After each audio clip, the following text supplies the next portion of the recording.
Welcome back to the Miraculous Mamas podcast. I'm your host, Elizabeth Joy, and we believe in empowering women through storytelling and education.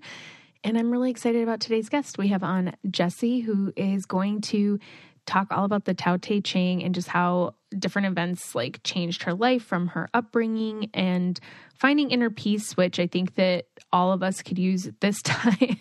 Everything going on in the world, and then in motherhood as well, just because it's so many outside factors that you realize that you cannot control and we're not meant to. And so staying centered and keeping your peace is really important. So I'm excited to have that conversation with her. If you are listening to this, I'm 39 weeks. Maybe I've had the baby. Maybe I haven't.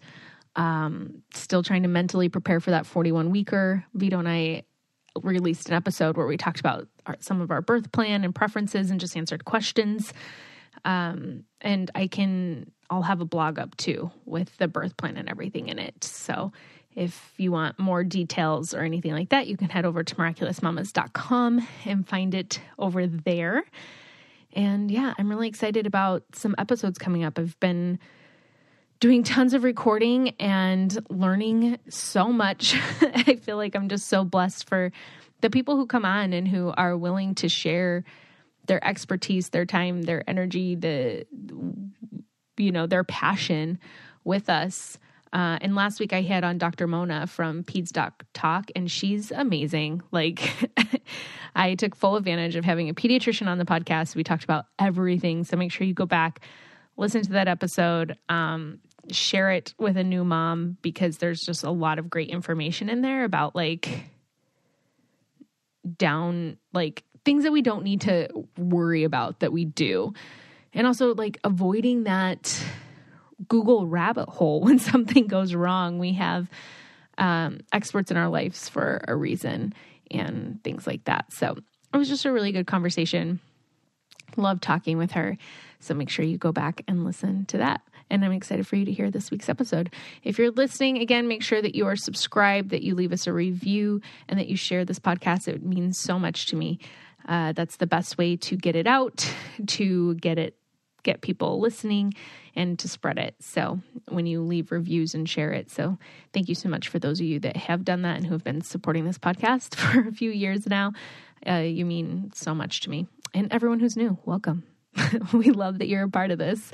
Don't forget to join our Facebook group, where it's a great group of moms who have a lot of different philosophies, but are always really supportive. So that's kind of what we're looking for, is a community where we can share and ask questions and feel supported no matter what, as long as we're doing what's best for our families and everything like that. So make sure you go check it out. All right, we're going to dive into this week's episode. All right, everyone, I'm excited for today's episode because I feel like in the motherhood world, it's kind of busy and chaotic. And I feel that's also what we're sold, right? You kind of have to constantly entertain your kids. You constantly have to be doing something. At least that's the messaging that I feel like I've received since being a mom. And I'm excited to talk to our guest today. It's Jessie Kanzer, and she is coming out with this awesome book called Don't Just Sit There, Do Nothing. And it's about healing, chilling, and living with the Tao Te Ching. And she's going to talk to us all about it because I have no idea what that means. But I'm excited to talk to her because, like I said, I feel like the messaging with motherhood today and parenting is kind of it's busyness. It's complete chaos. Even when I talk to my friends, I'm like, they are never free because their kids' schedules are crazy. Everything's just crazy. And I'm like, how am I going to function when my kids get older and we have 5 different schedules going on and all these different things? What is up with that? So thank you so much for coming on the podcast today. I'm excited to dive into this with you. Thank you, Liz. Liz is fine, right? Is yes. Liz okay? Yes. Elizabeth, Liz. It is so funny because the first verse of the Tao Te Ching, the first chapter in my book, is all about names. So I think as moms, we spend so much time in this generation naming our children. And I know that you're probably dealing with this yourself now. Names are something that one of the examples of how we put too much pressure on ourselves. Mm-hmm. Yeah, for sure. Are you talking about like naming your kids? Yes, like picking the perfect name. Like it has to be the right name. Like it has to be cool, but also pronounceable. And, you know, there's a lot of pressure. Right. Yeah. I mean, my husband and I went back and forth. I mean, we didn't find out with our daughter what we were having either. And we never had like a boy name picked out. And we finally came to one that I think I'm on board with. But actually, for me, names are important. Like the meaning of names to me is important. Just because there was like one name that I really liked, but it meant like a tree stump. And in the culture that it was kind of used as like a derogatory thing. Oh, okay. Like, oh, you're just a stump, you know, type of thing. And I'm So like, well, I can't name my kid that. No, you're not a stump. Yeah. Yeah. Gotcha. No. But it's interesting. It's interesting that, so for me, names have such a meaning too. And I also deliberate. I have 2 girls and I spend so much time deliberating over their names. And that's why I want to make sure, is it Liz? Do you prefer Elizabeth? You know, because it is important. So I came to this country from the former Soviet Union where I was born. And my name then was Asya. And people didn't know how to pronounce it correctly. Mm-hmm. And I changed it as soon as I could to Jessie. But on my book, my full name is used. I use Jessie Asya Kanzer because I thought, you know what, let me give some respect to the name I was given that I kind of cast aside really fast. But when I sat down to write a book exploring the messaging and the teachings of the Tao Te Ching, the first chapter, it made me laugh because the beginning of my story and the beginning of the Tao Te Ching are so congruent. It says, the Tao that can be told is not the eternal Tao. The name that can be named is not the eternal name. And I go on and on into it. And the point of this, if you look at different philosophers analyze this, the whole idea is the titles, the labels that we give ourselves actually limit us. Mm-hmm. Names are important because hopefully they hold space for your child and they give them an expansive notion, but at the same time, they're not that important. Like we name everything around us. You know, when a baby's born, very quickly we start saying mama and, daddy, and you start labeling everything. But it's funny that they're born in the state of oneness, right? Mm-hmm. Babies don't even separate themselves from their mom in their own thinking initially. Mm-hmm. So it's very interesting. This is how I started my journey of exploring the Tao, with this idea that, oh yeah, like we as humans label everything, we name everything. But when a baby's first born into the world, they're still in that state of oneness. And then we spend the rest of our lives as adults, as spiritual adults, especially in my case, trying to reconnect with that state of oneness. Right. It's a full circle. Mm-hmm. It totally is. So like I said, I know nothing about the Tao Te Ching. Yes. And you said it's the way it's pronounced or spelled, I would say Tao. Because like people, if you live like in a big city, there's like the restaurant Tao, or you know what I mean? Like everybody calls it that. And it's Tao. So yeah, that would be. So I used to also always say Tao Te Ching, which is also fine. But I've heard folks that it's written, by the way, the Tao Te Ching was written in 6th century BC China, and it was an ancient dialect that doesn't really exist anymore, but I've heard people who studied academians pronounce it as Tao. So I went with that. Mm-hmm. But again, the name that can be named is not the eternal name, meaning like the Tao, it doesn't really matter. Yeah. You can call it, you want to translate it. The Tao translates as the way in English, the way. And what that means is the way of living. In other words, it's the book that teaches you the way of living. Interestingly, and this is why I also call it the world's oldest self-help book, because the way of living from 6th century BC, that sounds like a self-help book. Right. And it's amazing how relevant it still is today. I think as much as we've evolved, human nature hasn't changed very much. Mm-hmm. And so the Tao Te Ching teaches us constantly to reconnect with our own inner voice, our own understanding, and to block out all those voices outside ourselves and all those messages, like you said, that tell us we should do this or we should do that. Or people have always been very malleable and open to, I would even say, manipulation. We've always been easily kind of controlled by the messages around us, by what others are doing, comparing always. And the Tao teaches us to reconnect with like our inner power or our inner knowing. You can call it anything you want. You can call it Tao the way, you can call it God, you can call it spirit, your higher self. But if we all get still, if we get quiet, there's always an inner voice inside of us. Each one of us has it. And the Tao teaches the more we connect with that, the more our lives are easeful instead of crazy always. The more our lives represent who we really are. Mm-hmm. Yeah. All right. I'm going to share a little secret that I have to make meal prepping and momming a little bit easier. And that is by ordering Splendid Spoon.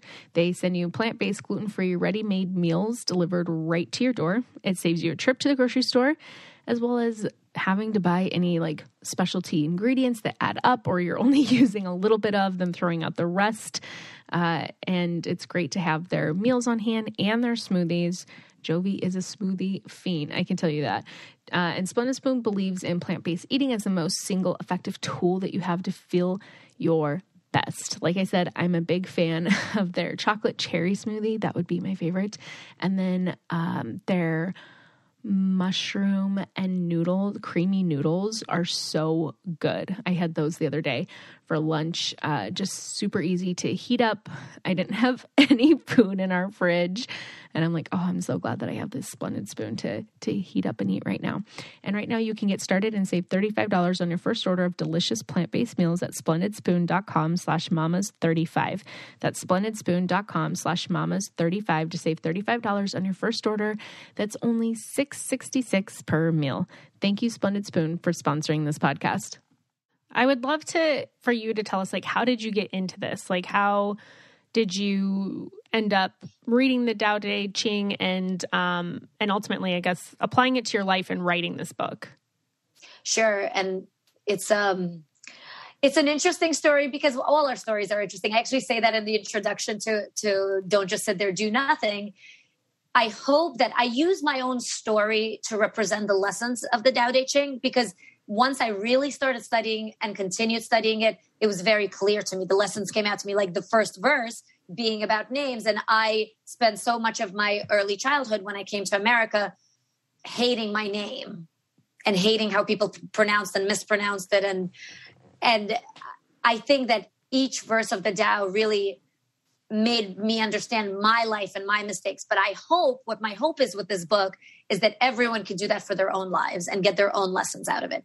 So for me, like I said, I came here, I immigrated from the Soviet Union when I was 8. The transition was very hard. This was post-Cold War. I wasn't exactly welcomed. I hope we're a more welcoming country at this point. I'm not sure. But as a refugee, it was difficult. And it was a time when, and my culture didn't really believe in child psychology. Mm-hmm. So nobody ever asked me, how are you doing, as an example? Or, hey, this is a huge change and you have a new language and a new world and you lost all your friends and maybe we should talk about this. So I had to deal with all of this on my own. And we now know, we talk to our children about their feelings. We know better, we do better. Back then they didn't. And so I ended up kind of holding on to a lot of trauma that eventually as a teenager, I had an eating disorder. I suffered depression and like stagnation, anxiety. After college, I was a real mess. I got into a major car accident. I was still suffering from bulimia at the time. I found myself at one point on the bathroom floor, body broken, emotionally bereft, like still a mess, really can't move, but still binging and purging because I didn't know how to sit still. So food for me was a way to continue. I didn't have to be alone with my emotions, feelings. I could just, we do it through shopping. We do it through being busy all the time. We do it through food. So that was my way. And when I finally got back into bed, it was a bad car accident. I had a brain injury and I had a lot of self-help books at the time. And I reached for this little copy of the Tao Te Ching that I hadn't read yet. I was just getting everything left and right. I knew I needed help. And I reached for it. And it's this tiny pocket-sized copy of the Tao Te Ching. It's a short book. It has very simple verses. And I've had this for 20 years now. I started reading it. And they were really simple. And some of them didn't make sense. And I started, as I began to walk and take walks, I started to take one verse at a time and just think about it. So one of my favorites, it says, and I'll pick this one because it really has a lot to do with parenting. It says, giving birth and nourishing, having without possessing, acting with no expectations, leading and not trying to control. This is the supreme virtue. So this is just an example. They were simple, but complicated. And I would walk and think about them. And throughout my life, as I started to rebuild my life, I had a lot of other journeys. Some of them were not successes. I was an actress and I underwent a lot of sexual harassment and we all have had our hardships. Let's just say this, I continued to coming back to the Tao Te Ching. And then as I became a parent, it's verses like this that kept reminding me how I wanted to parent. And I began to write this book. I was a writer at the time. I was writing for the New York Times, Washington Post, the LA Times, all these different big papers. But I started writing from the heart, a book that I wanted to put out in the world. I started it before the pandemic. As the pandemic happened, these verses took on even more meaning for me because so much of them talk about allowing space for stillness, allowing space to take a pause. And we were all forced to do that. And so it took on a life of its own. And it does, in this book, I do talk about where we are right now with the pandemic and how to deal with change as a whole. And that way it was birthed. It was a long and short process at the same time. Mm-hmm. Yeah. I mean, I feel like so much of your story is very relatable to a lot of different people listening. I mean, I dealt with bulimia for 13 years, and that was like a huge distraction in my life, or how I tried to like control things when I was actually letting them control me. And I feel like the stillness is so hard. Like how I actually found healing was I took a job and like I was in Tanzania and I was there. I had gone with a friend and she had already come home and I was by myself. And I didn't have like strong Wi-Fi. I was kind of disconnected from family and I'm working with people that I don't really know. And I just lived in this like tiny house by myself. And it forced silence in my life, like forced stillness. And that's like when that healing really started to happen in my life. But I find myself distracting myself in different ways now, although that's like no longer a struggle.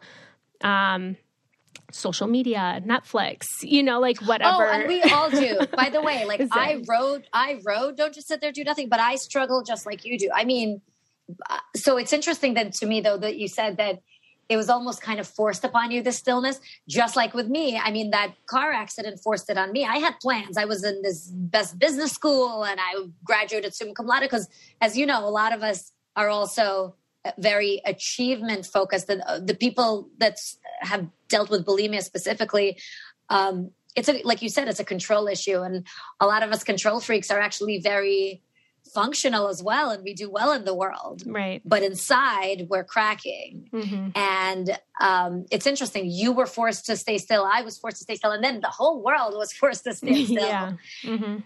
And it is hard. It is not easy because, again, the messaging outside our heads, all the rest of it, it is about what else you need to do. It's always about what you could do to be a better mom, what you could do to, what is the right activity for my kids? What is the right A, B, C, D? There's so much information right now. We're bombarded constantly that it's really hard to feel that you're making the right choice, you're doing enough.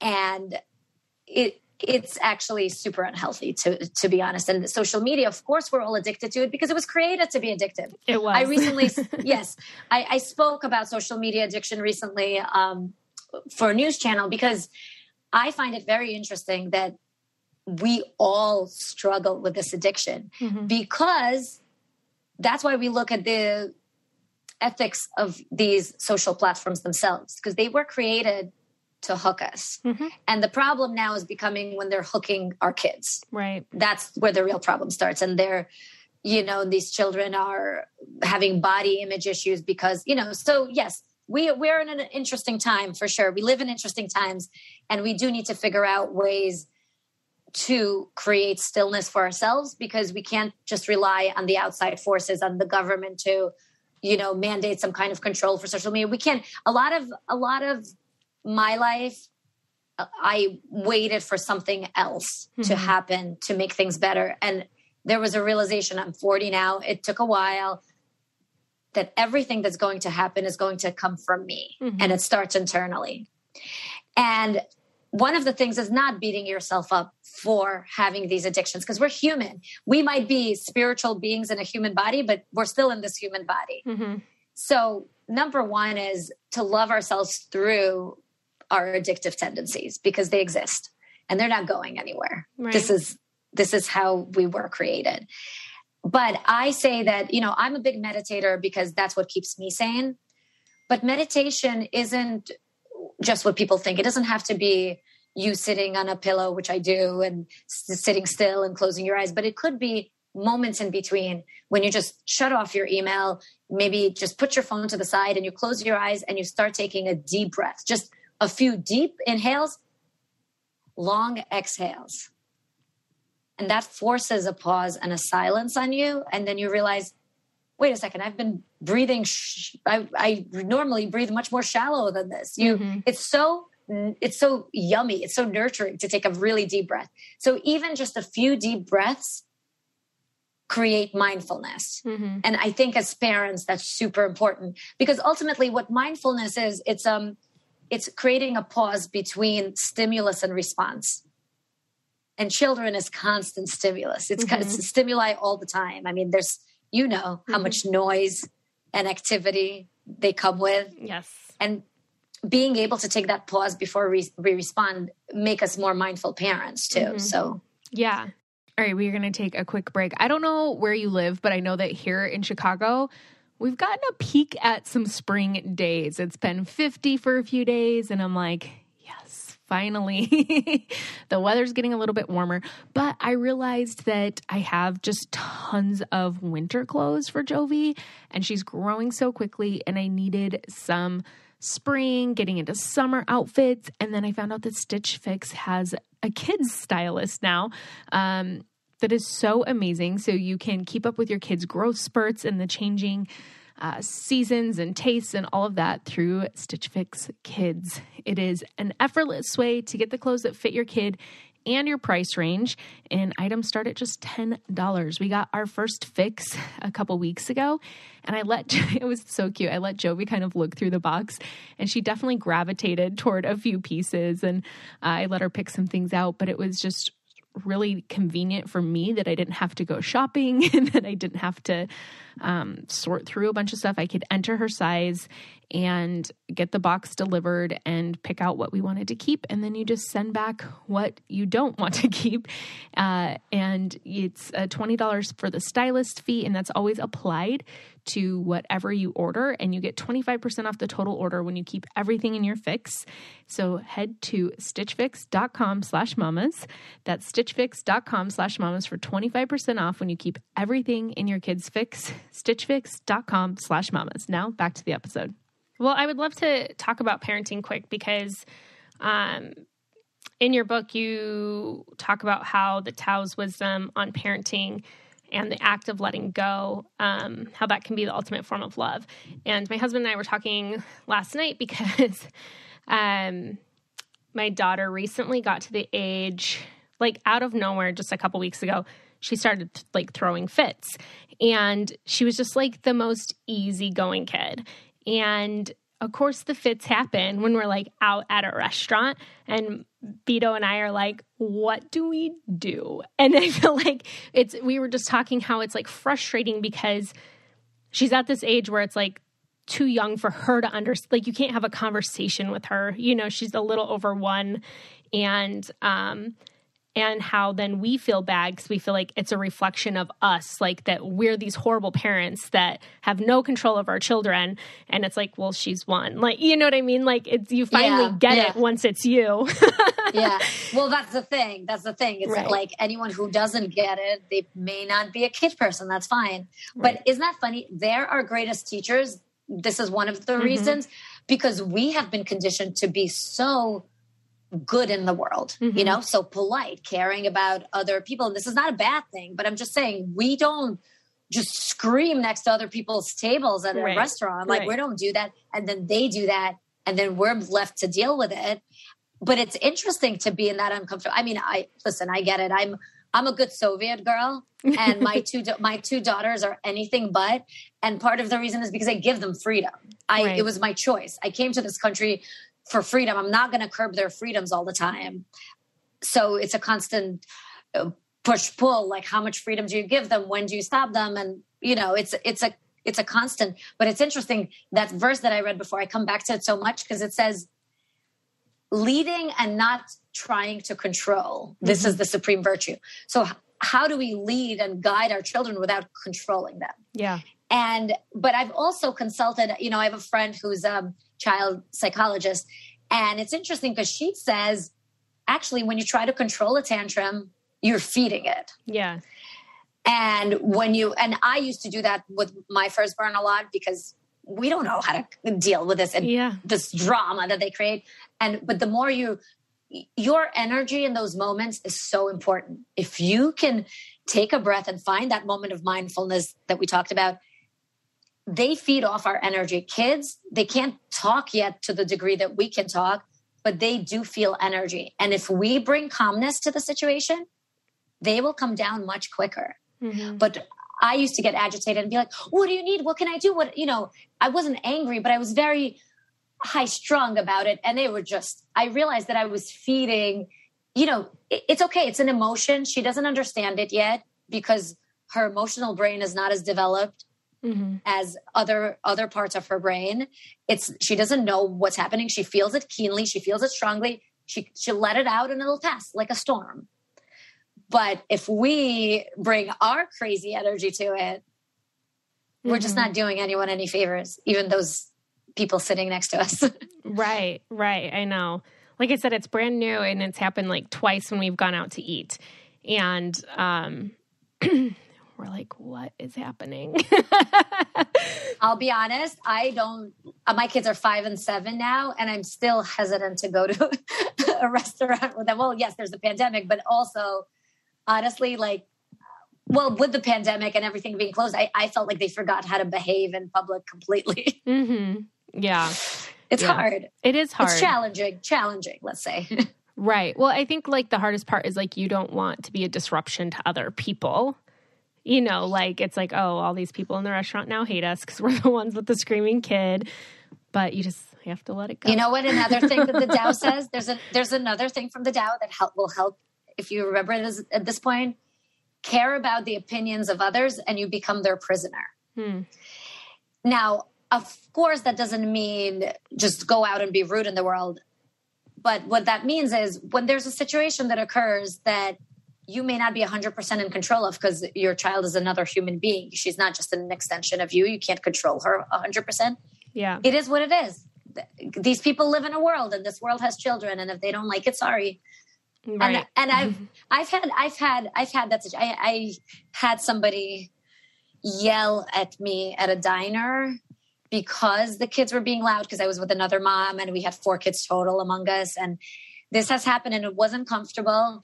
And I just tried to keep my cool. And I said, can we extend some kindness in the world? Because the other thing is nobody knows what somebody else is going through. And my friend, the other mom, happened to have just finished chemo and was out with her 2 daughters. And we were doing our best and we weren't fully controlling them. And this person sitting not far from us was being quite rude about it. And she didn't know, in all fairness, that what my friend was dealing with. But that's all I said. I said, how about extending some kindness? We're all doing our best. Mm-hmm. And she stopped. And that was it. Because the truth is, my friend didn't get out very much. And she had a very hard, she was going through a hard period in her life. And this lunch out with her daughters and my daughters was a nice thing for her. So sorry, sometimes inconvenient things happen. And people do get rude sometimes and it's okay. Also, I remember a lot of times that what people bring is not about you. It's about them. Mm-hmm. If they're angry, maybe it's about them. Maybe they had their own issues. They had their own bad day. So yeah, but our kids will put us in those situations 100%. Mm-hmm. I know. I'm learning it. It's part of the deal. I know. I thought we were like, oh, we just have this easygoing kid. And we're like, oh, she is full of energy. And wait, right? And just wait till she gets a little brother or sister. Oh, I know. Yeah. I know. Yeah. Fun is coming. Fun is coming. Adventures. I love the way you word that, because I've talked a lot about on here, like the just wait culture, like fun is coming, adventure's coming, keeping it positive, because people are always like, oh, well, just wait till you have another and it's doubly hard or whatever, and it's just like, it seems negative. And I'm like, so I'm just waiting for it to get worse. Time. Like, why? No, I really didn't appreciate that. By the way, I remember that being pregnant with my second, and someone would sit next to me in the playground and say, oh, just you wait. It's so hard. It's so hard. And the Tao reminds us, the Tao Te Ching reminds us, and a lot of spiritual teachings remind us that your perception is everything. Change your perception, you change your life. Mm-hmm. You got to reframe those things. Sure, it's challenging, but you know what? We went through a lot of challenges in our lives. That's what part of life. With every challenge comes such great gifts, and I don't have to tell you what gifts children bring. Mm-hmm. So don't sit there and just be scared and waiting for, Mm-hmm. No, I don't, and that's another thing that I talk about. Like, we got to sometimes shut out all that messaging, because it's not yours. You got to connect with your own inner power, your own inner strength, and that will feed your life. Then your life will come from that place of calmness and appreciation. And of course, not 100% calmness. It's really, I phrase it as finding the center in the storm, like finding your calm within the chaos. Because you can't have a family with children and no chaos. That doesn't work. Right. Mm-hmm. So it's finding the calmness, finding your center amidst the chaos, and accepting the chaos for what it is, not trying to control it, because we control freaks do. Just allowing this chaos. It's a part of life. Because, the other teachings in the Tao are about flowing with life. It says the best way to live is to be like water. Water flows, water nurtures, water goes over rocks, it goes down into the valleys, it goes wherever it goes.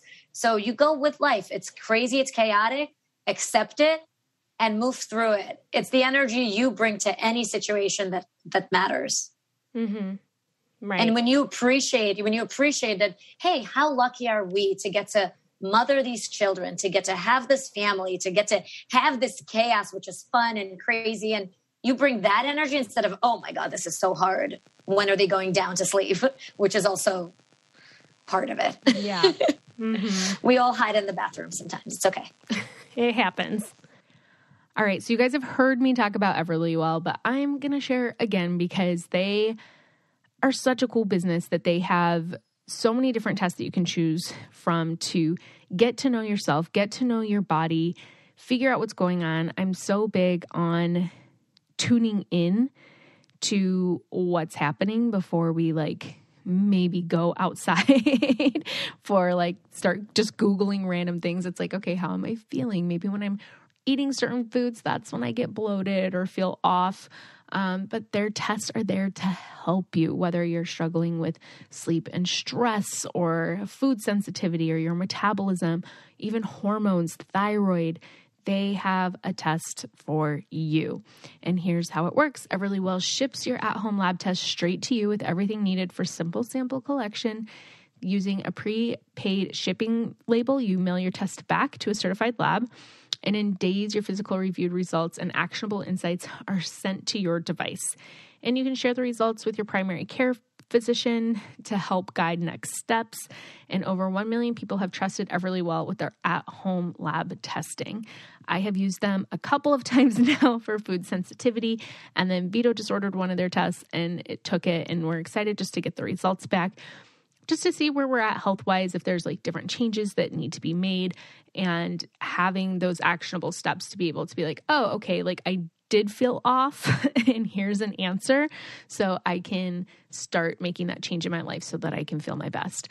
And for listeners of the show, Everlywell is offering a special discount of 20% off an at-home lab test at everlywell.com/mamas. That's everlywell.com/mamas for 20% off your at-home lab test.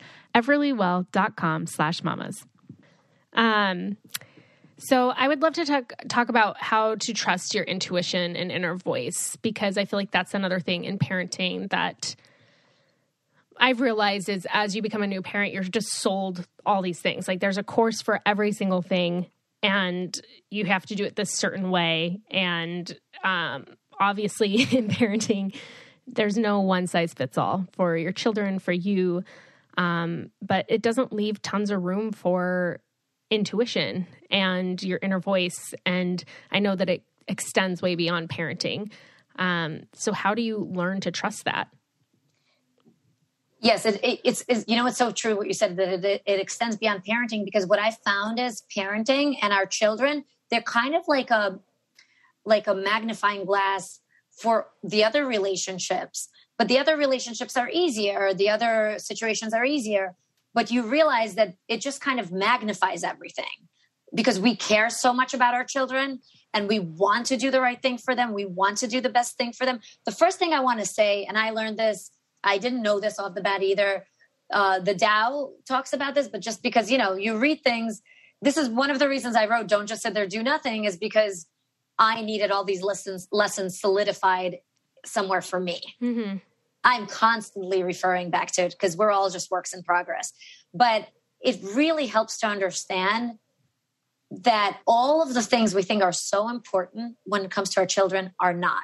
It is not that important what activities you choose for them. It is not life or death what they wear or at what age they are potty trained, at what age they start reading. All of these things that we put so much pressure on ourselves about, they're not as important. The main important thing when it comes to your kids is your connection with your child. Mm-hmm. Can you establish a trust and an understanding of them as their own person? As Rumi said, another ancient poet, but mm-hmm. Rumi said, our children come through us, but they are not ours. Yeah. And I said in my book as well, I realized that my kids came into this world with their souls fully loaded. And so conscious parenting is all about respecting that person as a person. That's the most important thing in parenting, as far as I can tell, is just establishing this level of respect and communication. And an understanding that, hey, I've been here longer. I know some things, and I got to teach you these things to keep you safe and to help you on your road in the world. But I also trust you as a human being. And so the main thing that our kids do is they watch us. Mm-hmm. And how can you teach your kids to trust themselves if you don't trust yourself? Mm-hmm. The biggest pressure I felt, and I understood, and it was a good pressure, is I needed to love, elevate, trust myself because I was raising these girls and I wanted them to do that for themselves. Anything you want to give to your kid, remember to give to yourself too. Mm-hmm. And when you start to, again, block out the noises, the voices, all of that, and there's many different ways to do it. So stillness, finding those moments of stillness, like I said, it could be 5 minutes. Give yourself 5 minutes of just sitting and breathing. If you're not a big eye closer, look out the window and watch the trees sway and see how they go with the flow. You need to create moments of peace in your life. And I tell my friends who are really busy, I say schedule unscheduled time. Mm-hmm. Like seriously, like put a block somewhere, put 10-minute block in the middle of your calendar that says do nothing. And maybe because you can't sit still with your thoughts, that's not comfortable for you, maybe you journal. It's really not about learning more about parenting. It's about finding space for your own voice. Mm-hmm. Because trusting your intuition is a process, like the more you do it, the easier it becomes. Now I know very instantly. I know something's up with my child. I don't always know what, but motherly intuition, I mean, this has been talked about for eons because it's a real thing. But if you listen to all of the noise around you and you're always constantly looking, what are my neighbors doing? What are these people doing with their kids? Oh, they're doing this. I should do this. And you're constantly busying your mind with what is going on around you. You kind of mute that intuition. You don't even know how to connect with it anymore. So by allowing yourself spaces for silence and stillness, you will start to feel it. So I often go into meditation with a question, and this could be 5 minutes. You're not sure about something with your child? Create a few minutes of stillness. This could be right before bed or after you put them to sleep.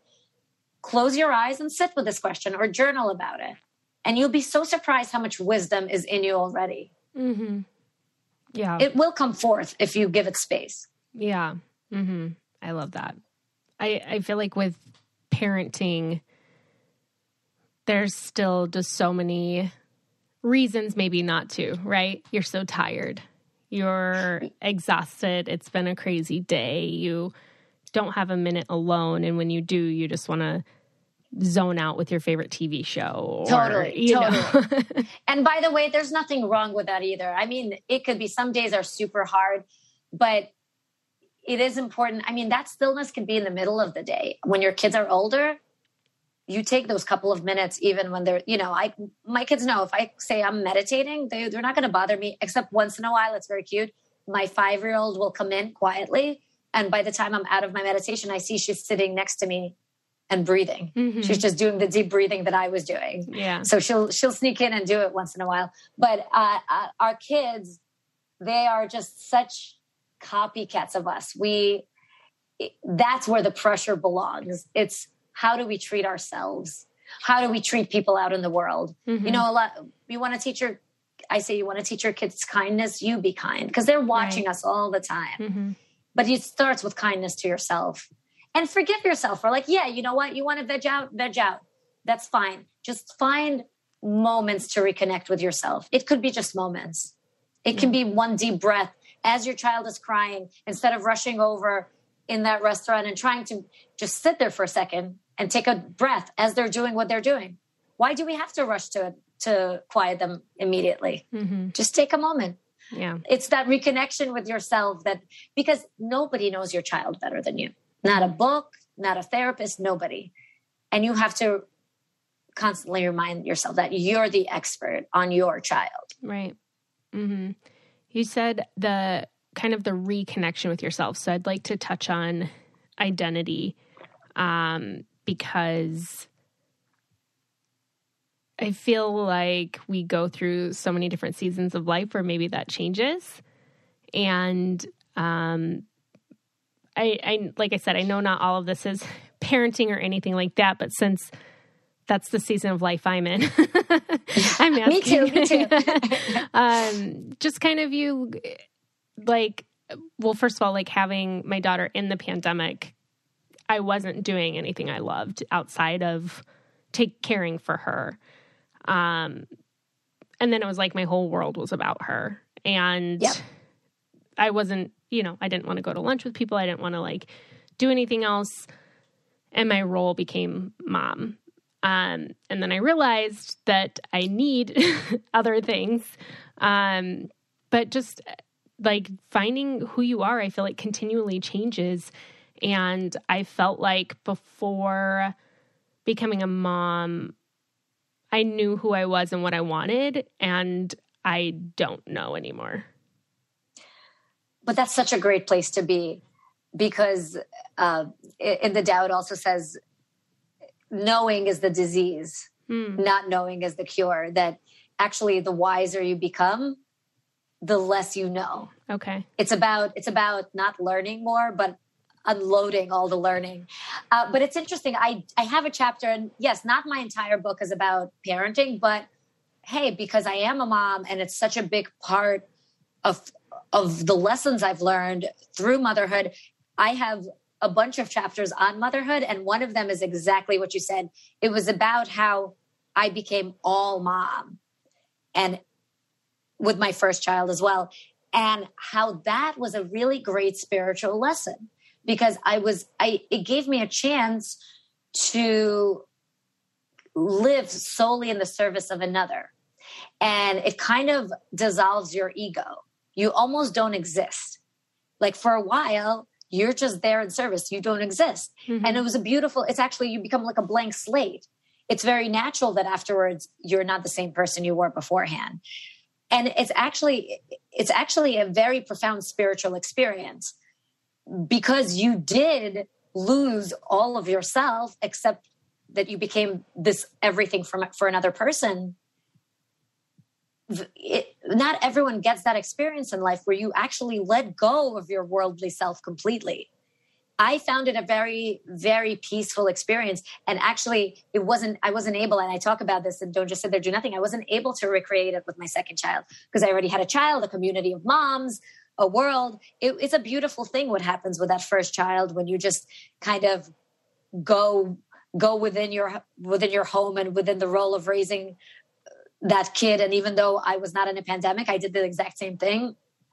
And I believe that is a beautiful period to go through. And in fact, people who aren't parents do it, they go to an ashram. People who are seekers go to an ashram. I had gone to an ashram, and what do you do in an ashram? You don't do anything that concerns the outside world.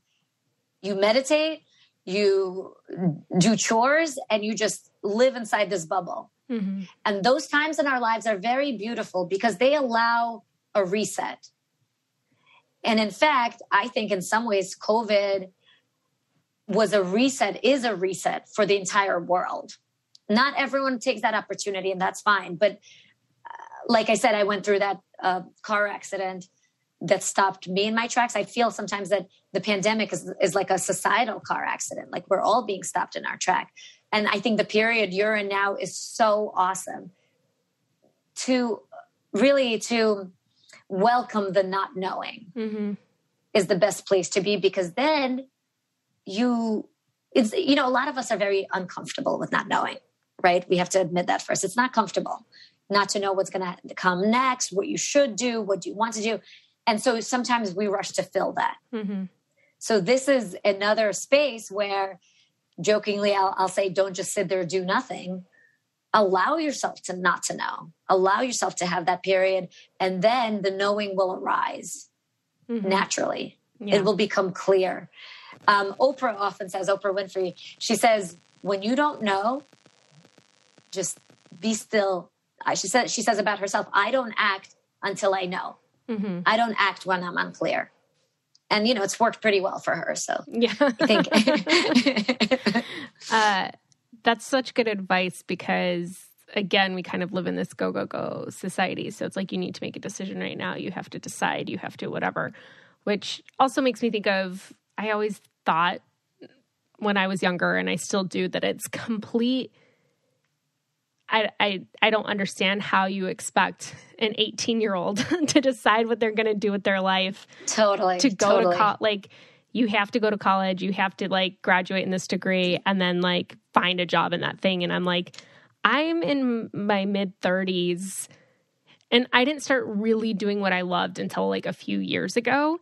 And even now, it's continually transforming. I know I want to continue to be a birth doula and work in some capacity with women.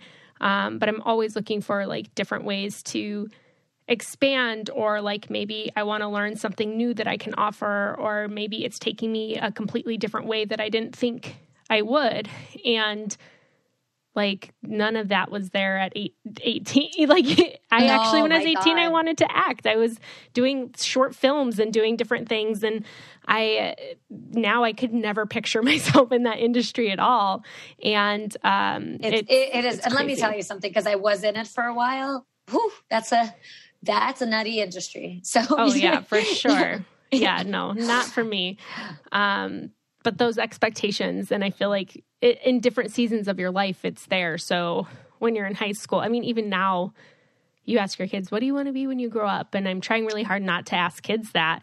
That is so, by the way, me as well. And I get annoyed by how many other people ask my kids that. I get annoyed. And I really admire you knowing not to ask that. Yeah, I guess it's fun when they're oh yeah, I want to be a firefighter or whatever. For sure, I can see that. Well, isn't it even in some of those boards that people hold up, this is first day, last day of pre-K, and in it is a space what I want to be when I grow up. So yeah, we do force that in our children, right? But it'd be so different if the answer was hey, what do you want to be when you grow up? And they're oh, I want to be kind. I want to be giving. Totally. And teaching your kids that versus a job title. Well, what's so funny? This reminded me, Goldie Hawn told a story. I was listening to her that she used to say, I want to be happy when I grow up, when they would ask it in her generation. I want to be happy. And she brought so much joy to the world and the things that she'd done. And it's interesting that she just wanted to be happy. And how wonderful would that be to just, and I do talk to my children about that. I do. I say, you could be anything you want, and you can also be many things. And I tell them, I'm a living example, because I've had like 50 different periods of my life when I did all these. I was a news reporter, and I was an actress, and what wasn't I is the question, you know? And so for me, I got to 40 that way, and it wasn't an easy road. I'm not saying it was easy, but I'm comfortable with myself now. It takes a while. I turned 40 a few months ago, and it was very exciting. I'm like, wow, this is a good period of my life. I realized, because I have nothing to prove. I know who I am. Mm-hmm. And I also know that who I am is always changing. Yeah. And so I think that there's this great quote that I actually used on Instagram recently, that who will our kids be in the morning if they do not see us fly? Mm-hmm. It's a Rumi quote. And this idea that, you know, if you just follow your heart, follow your own journey authentically, you allow yourself to explore different things, and that's what your kids will learn. Because the greatest teacher for them is what you and what your life and what you're creating and doing. And that's why it was so important for me to write this book, is I wanted my kids to see, you know what? I never wrote a book before, but I did it close to 40. And actually, you know, it's in pre-sale now. It's doing pretty well. I feel that it's successful already, just because I get to have these wonderful conversations mm-hmm. with people like you. And I get to talk about things that I'm really passionate about. And whether or not your listeners, for example, buy my book, I know that our conversation will have morsels that will help people. Mm-hmm. So to be able to do this as my daughters are watching was very important to me, because now they know mommy decided to write a book. Mommy wrote a book. And by them watching me do a variety of things and try different things and sometimes fail, that's also okay. I teach them that all the time. Mm-hmm. You know, like Thomas Edison failed thousands of times before he succeeded. So just going on this journey and allowing yourself to have the ups and downs, and not having these crazy expectations that the way we were taught to, that at 18, what you're studying is going to be your job and that's it. And, you know, I think that's the freedom we now give ourselves will impact our children. Mm-hmm. Yeah. There's definitely kind of a mental shift, I think, with more like our generation and parenting, and not, I guess, like forcing a certain career or path onto children. Or maybe it's just like the people that I surround myself with. which is also great. You know, surround yourself with like-minded people for sure. But yes, I think there's both. There's still, and listen, everyone's just doing the best they can. I'm reminded of this constantly. We all live from our perception. Mm-hmm. And I understand things. I think I see things very clearly now, but other people see things differently. And I judge as a human, but when I do meditate and I'm able to connect with something bigger than me, I'm able to not judge, because I get that, hey, they're operating from their vantage point and they're raising their kids from their vantage point. So all you can do is do your best. Right. But I wrote this book in the hopes of helping folks have even the smallest shifts in thinking, the smallest shifts in perception that will help them be more easeful in their life, bring more ease. That's what it's really about. Because you can't erase all the hardships, but you can bring more ease even into the challenging periods. Mm-hmm. Yeah. Yeah, that's good. Before we wrap up, I'd love to kind of talk about how you kind of said like COVID forced stillness for a lot of people. And depending on where you live, things could be getting a little bit back to normal. It's still kind of up and down, depending on where you're at. But I think overall, I mean, I know tons of people who are working from home who have now returned to offices. You know, schools really aren't shutting down anymore. They're open. So there are big parts of our lives that are getting back to normal. And so how do we kind of keep this stillness as the busyness returns? sure. That's a great question, because you're right. The reality looks different. It's masked, for example. Right. Schools where I know it's different where people are, but my kids are still masked. And then like every time we think everything's good, like something new comes out, right? Like a new variant. And Right. I believe I'm a spiritual woo-woo person.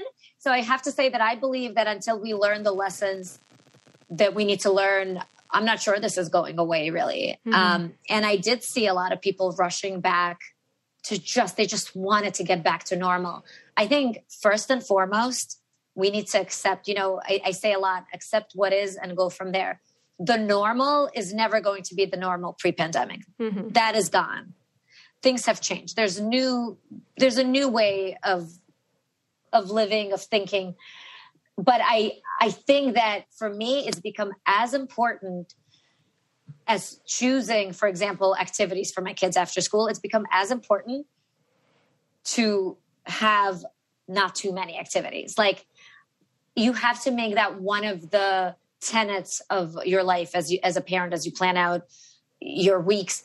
One of the tenets has to be, hey, where is room for their free play, for example, So I have, for example, for me, I have a rule that my kids are not going to be doing more than 2 activities.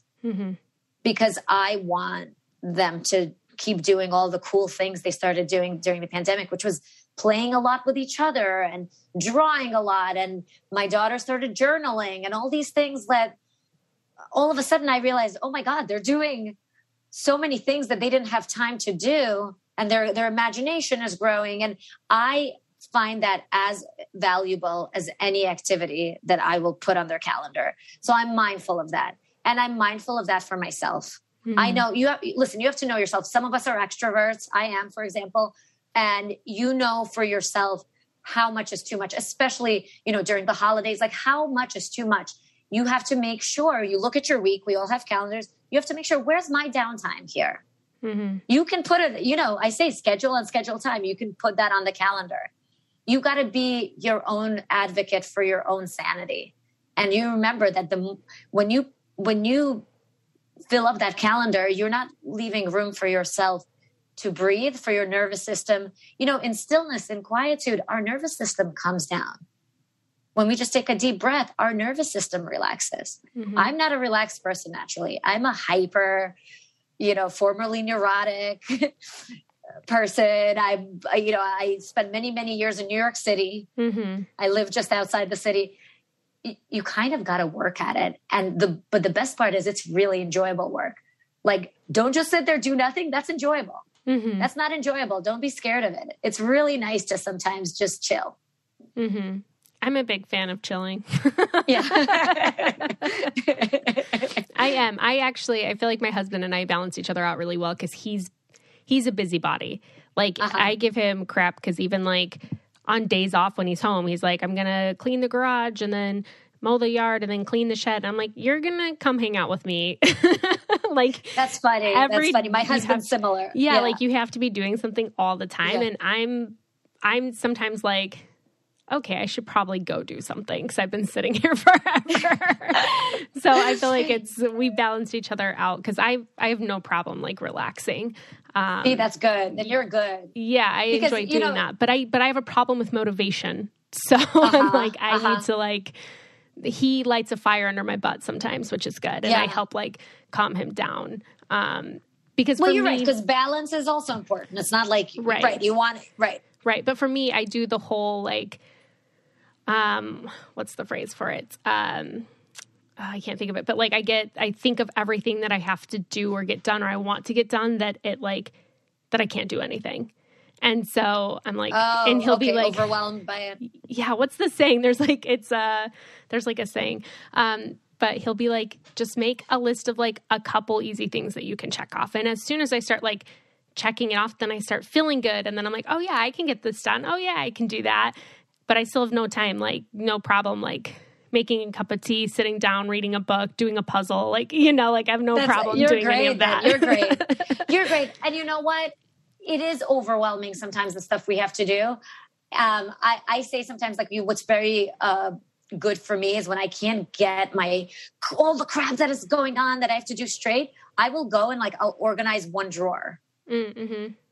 And somehow that external organizing chills me out. So that, and it's a feng shui tool. I think it's a KonMari tool, but I do use that sometimes.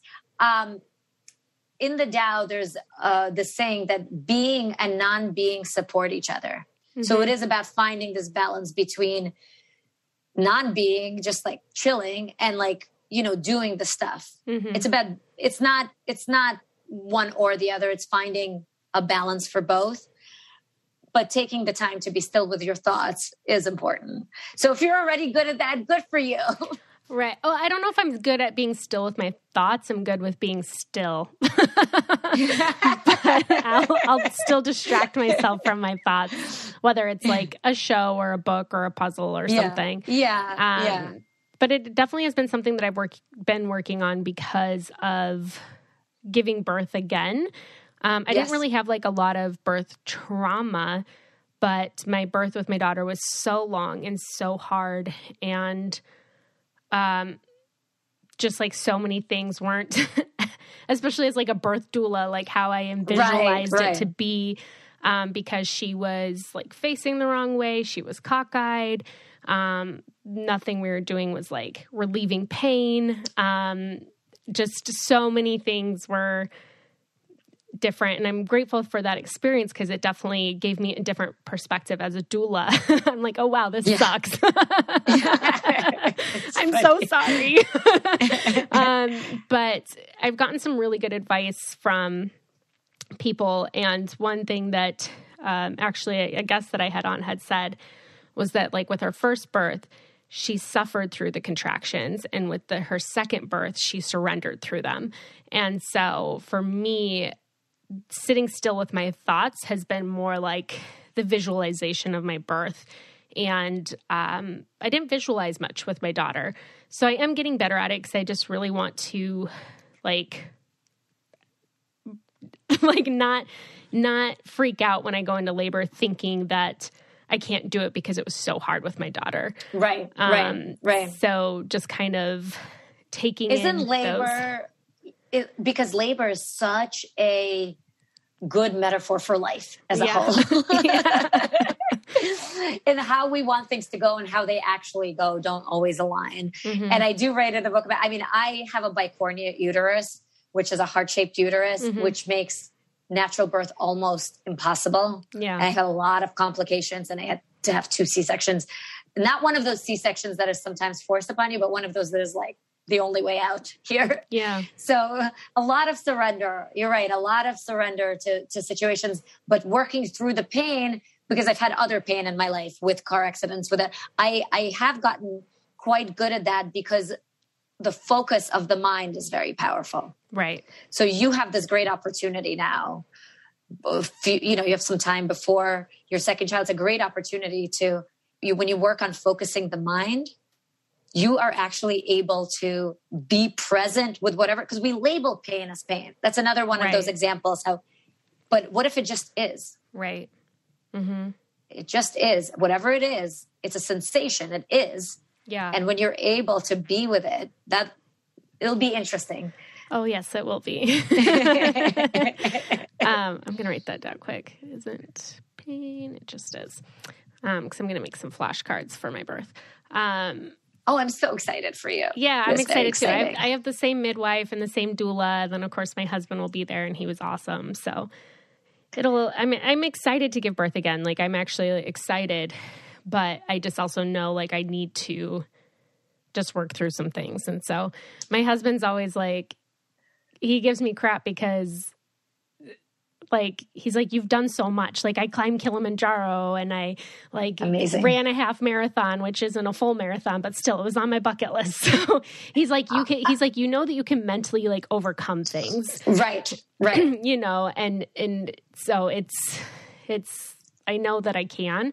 But yeah, that's basically kind of what I've been working on with taking stillness in my mind, is just trying to connect to the baby and, and I think that's a great vehicle, because there's no wrong way. That's a great vehicle. And who knows, maybe you will like some parts of this so much that you will keep it after. You don't know. You'll see. You might want to.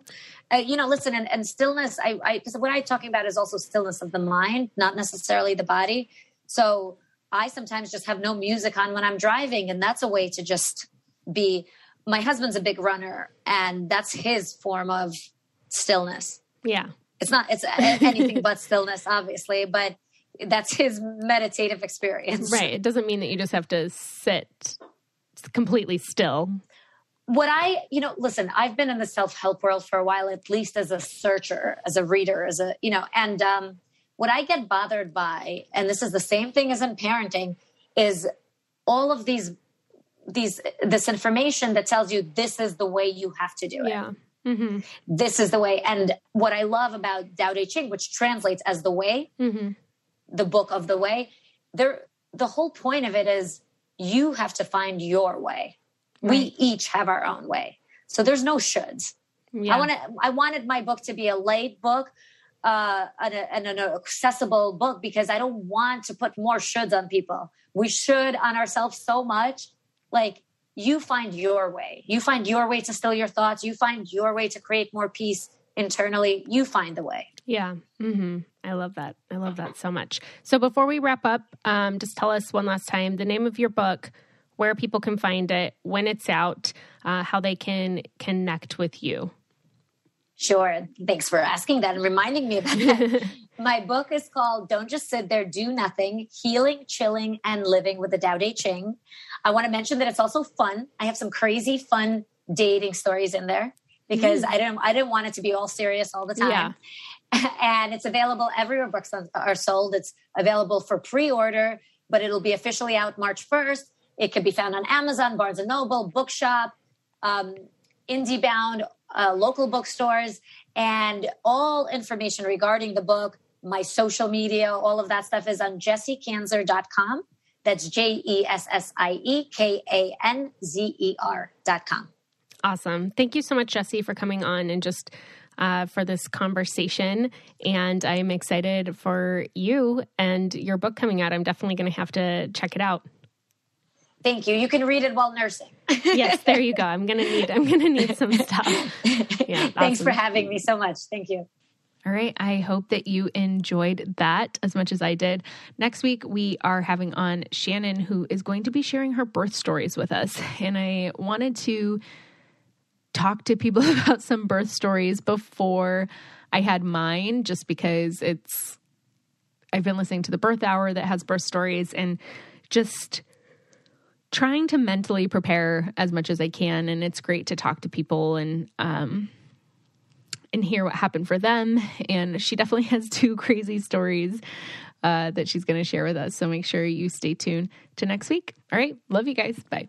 If you want to be the most interesting person at the cocktail party, well, hop on over and listen to the Brain Candy podcast. Our award-winning content will have you laughing while you're learning. We read all the best articles, books, and studies, and keep up with new TV shows, documentaries, and pop culture. And then we cram it all into 2 shows a week. Conspiracy theories, cannibal rabbits, unsolved mysteries, the history of the Walkman. There's something for everyone. The Brain Candy podcast. Find our link in the show notes. Or simply search for the Brain Candy podcast on your podcast app.